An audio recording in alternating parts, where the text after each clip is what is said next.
किया जाए। और साथ ही साथ ये कोई कानून नहीं है। भारतीय जनता पार्टी जो सत्तारूढ़ पार्टी है, इसने क्या किया है कि अभी कुछ समय पहले 1/7/2024 को पूरे भारत में न्यायपालिका की व्यवस्था को बदल डाला है। भारतीय दंड संहिता, दंड प्रक्रिया संहिता, साक्ष्य अधिनियम। तो इस प्रकार उन्होंने भारत के उन विद्वानों को, उन न्यायाधीशों को, पूर्व न्यायाधीशों को, अधिवक्ता को साथ में लेकर ये इन्होंने जो दंड संहिता के स्थान पर, भारतीय दंड संहिता के स्थान पर, साक्ष्य अधिनियम के स्थान पर इन्होंने जो कानून में संशोधन किया है, ये एक दिन हमारे आरक्षण को समाप्त कर देंगे, निश्चित समाप्त कर देंगे।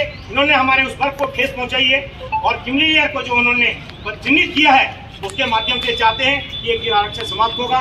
डॉक्टर बाबा साहब के अम्बेडकर। श्रीमान कलेक्टर महोदय, खंडवा जिला, खंडवा, मध्य प्रदेश। विषय उच्चतम न्यायालय द्वारा अनुसूचित जाति और जनजाति के आरक्षण में उप वर्गीकरण, मलाईदार परत और अनुसूचित जाति में बदलाव करने की शक्ति राज्य सरकारों को दिए जाने के निर्णय के प्रभावी करने के लिए संविधान में संशोधन लाने के लिए संसद का विशेष सत्र बुलाकर 9वीं अनुसूची में सम्मिलित करने हेतु अनुरोध।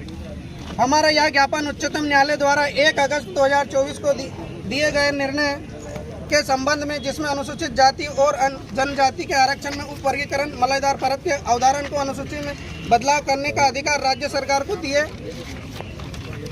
गया है। इस निर्णय को प्रतिकूल हम निम्नलिखित बिंदुओं पर एवं मांगों के लिए अनुरोध आपके समक्ष रखना चाहते हैं। असंवैधानिक निर्णय। उच्चतम न्यायालय को भारत का संविधान के उपसंबंधों में अधीन कोई भी असंवैधानिक संशोधन करने का अधिकार नहीं है। उच्चतम न्यायालय का निर्णय भारत का संविधान के अनुच्छेद 140, 309, 13, 14, 15, 16, 19, 335, 341, 342, 342 का आदि के प्रतिपूर्ण अपमान करता है, इसलिए यह असंवैधानिक है। अतः इस असंवैधानिक निर्णय को लागू करने अत्याचार है। भारत का संविधान एवं उपसंबंधों में शक्ति का प्रयोग करते हुए उच्चतम न्यायालय के इस निर्णय को तत्काल प्रभाव से निष्पादित करे, यही निवेदन।